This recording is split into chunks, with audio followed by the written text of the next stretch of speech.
सेबा ने खुद फर्नीचर का कहा है। जी अम्मी। उसके ससुराल वालों ने तो मना किया था कोई भी चीज देने से।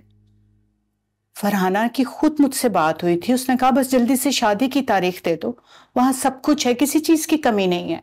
लेकिन अब ज़ेबा बाजी ने खुद कह दिया ये। वैसे मुझे लगता है कि ये बात उन्हें जामी भाई ने कही होगी। तुम्हें कैसे पता है? क्योंकि वो फोन पे बात करने के लिए गई और जब वो वापस आई तो उन्होंने ये बात बोल दी। फर्नीचर की तो कोई बात ही नहीं हुई थी। हम तो खुद बहुत कुछ देना चाहते थे, दे देते। मैं खुद ज़ेबा से बात करूंगी। बिल्कुल नहीं, आप उनसे कोई बात नहीं करेंगी। अगर उन्होंने आपसे बात करनी होती तो वो मुझे ना कहती है।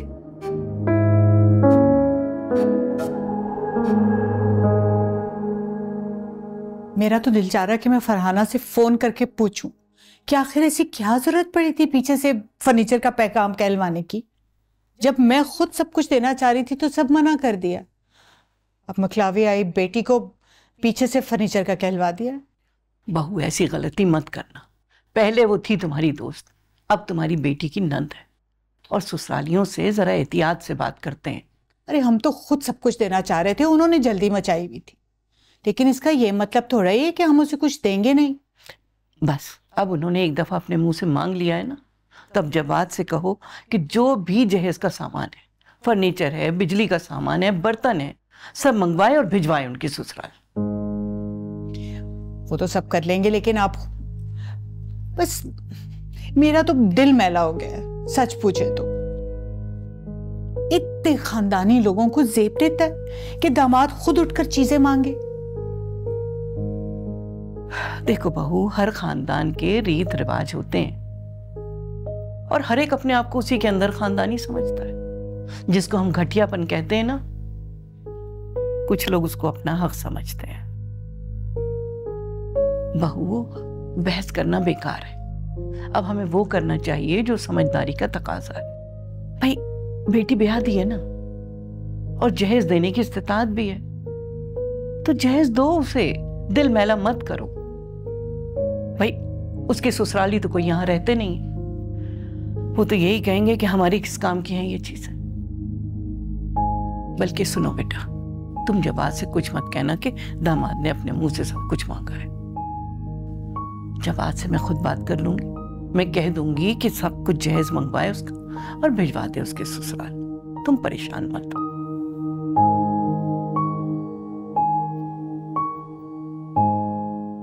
तो जमाल मियां, माशाल्लाह ये आपका इलेक्ट्रिकल इंजीनियरिंग का आखिरी साल है। जी अंकल। माशाल्लाह माशाल्लाह। तो भाई इसके बाद क्या इरादे हैं आपके?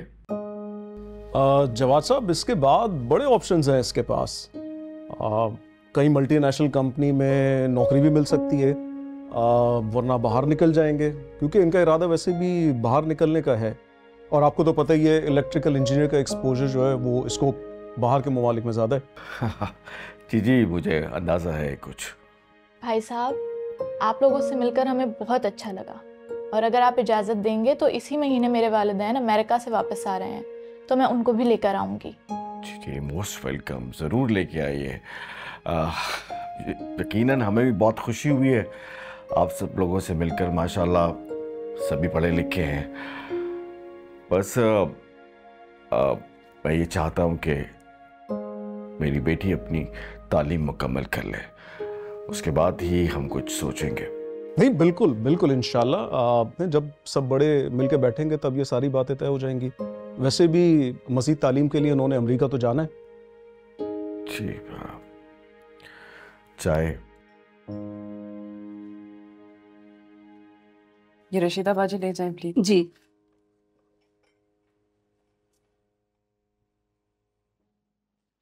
ये क्या हो रहा है? आपके ससुराल वाले आए हुए हैं? मेरा ससुराल वाला नहीं, तुम्हारा होने वाला ससुराल। क्या मतलब? मतलब तो मम्मी से ही पूछो। वैसे लड़का आया हुआ है, एक नजर देखना है तो देख लो। क्या हो गया ज़ेबा बाजी, दिमाग तो ठीक है आपका? अरे मैंने सेवा बाजी आपको बड़ी बाजी बुला रही है। अच्छा जी, ये लोग चाय वगैरह पी के चले जाएंगे ना, तो एक नजर बस देख लेना यहाँ से। क्या मतलब?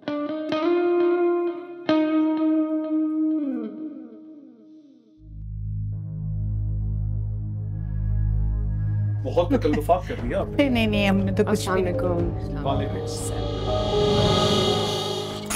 अरे ओह, देख के बेटा, हाथ तो नहीं जला?